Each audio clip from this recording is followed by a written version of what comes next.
right, so welcome everybody. Today we're going to be looking at a couple of different methods of striking. So we've talked about our different striking angles, angles 1, 2, 3, 4, 5, etc. But what I want to focus on today is different ways to do that. So we've already talked about Wittig, where I hit and retract. I hit my angle 1, for instance, and then I come back on the same line. I call it a hack, where I'm hacking at it. I call it a tap, so I'm just hitting and retracting. Either way, I'm staying on that same side. Versus the labtik, where I slash all the way through. So the idea is I'm not halting my momentum in the middle. I cut through the target. I don't bounce off of it for whatever reason. So I'm slashing through. Labtik, cut through. The next one is called redondo. And redondo is a circular strike, or a redoubling strike, or a curve strike. So I hit my angle 1, and then I'm going to come back around and hit it again. So I slash all the way through, and then I bring the stick over my head back to my open side chamber and cut through once again. Notice it's just the stick. I don't want to bring my forearm over the head. It's not this big, like ridiculously overdone redondo. I want to keep it a little bit smaller. So the biggest that I would want to see it, hit and back. My teacher used to talk about it's like I'm combing my hair back with the stick. So I hit it, comb my hair, hit it one more time. And I've seen this done a lot of different ways. Some people like to make it even shorter, where I hit and come back around, hit, back around. What I don't want to see is just relying on the wrist. So it's not hit and again, just with the wrist. I still want to see some elbow in there because I want to have a little bit of force, a little bit of power. So 1, 1 again, or 1, 1 again. It doesn't have to be huge. So that's on the angle 1 line. On the angle 2 side, same idea. Wittig, labtik, and then redondo. I hit, I come back over the top, redondo again. Just like on the 1 side, I'm not taking the whole arm over the top. I just want my stick to carry over. Now it's like I'm combing my hair forward instead of combing my hair back. Downward diagonal for the 2, downward diagonal again. You can do this a little bit shorter, kind of hard to without like hitting yourself in the head, so you got to have some distance. But again, it's not just the wrist. Got to be at least some elbow on that 2 side. So a good way to practice this, I hit my 1, 2 or 3 times, but I hit my 2, 2 or 3 times. 1, 1, 1, 2, 2, 2. 1, 1, 1, 2, 2, 2. So those are our diagonal redondos or horizontal redondos, because the idea is I'm making sort of a horizontal circle with the tip of the stick, or I'm cutting my diagonal line.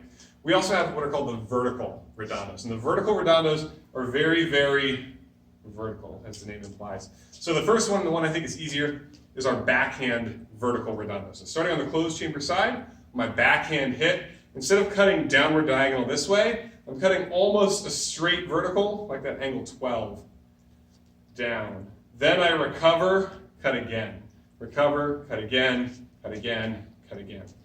The temptation here is, again, to just kind of let the wrist go, or to hit with the back of the hand this way, instead of hitting with the knuckle side with the blade edge. So cut down, cut down, cut down.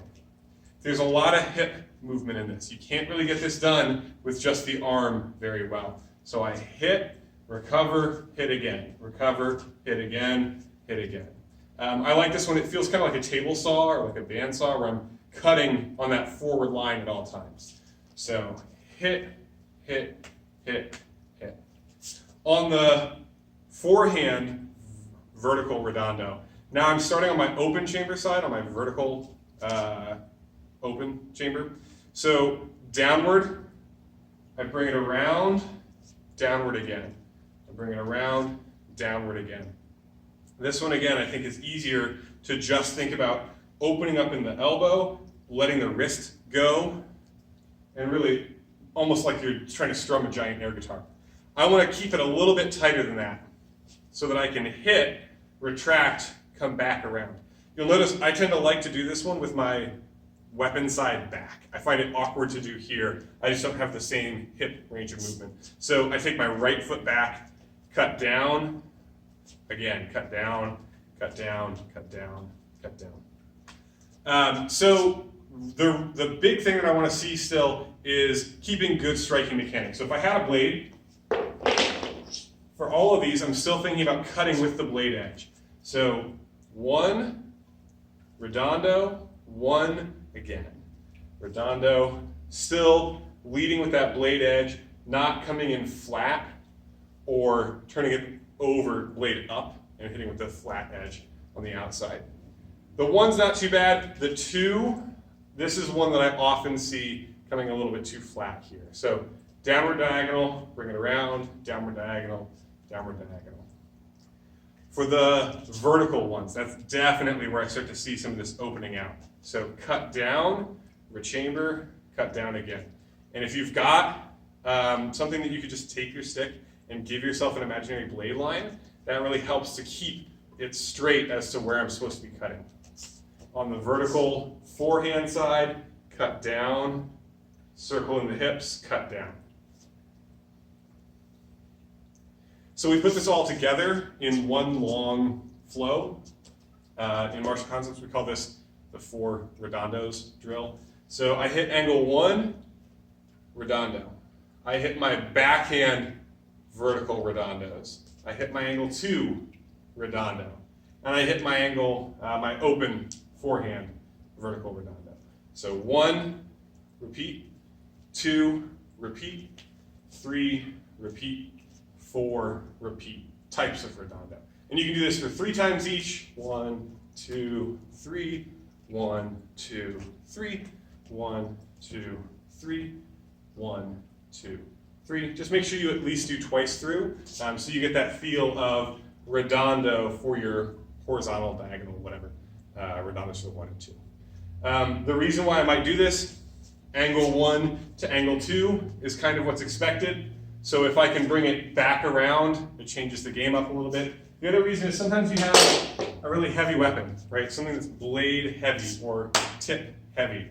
So if I'm trying to turn all this momentum back around, stop it and come back, or change the momentum to come back, sometimes that can be tough. So being able to continue that momentum back through, I can't pull it back and strike again on the one side. So I want to just carry through and come back around, conserving that momentum, especially for something that's a little bit heavier. So those are redondos, round strikes or circular strikes.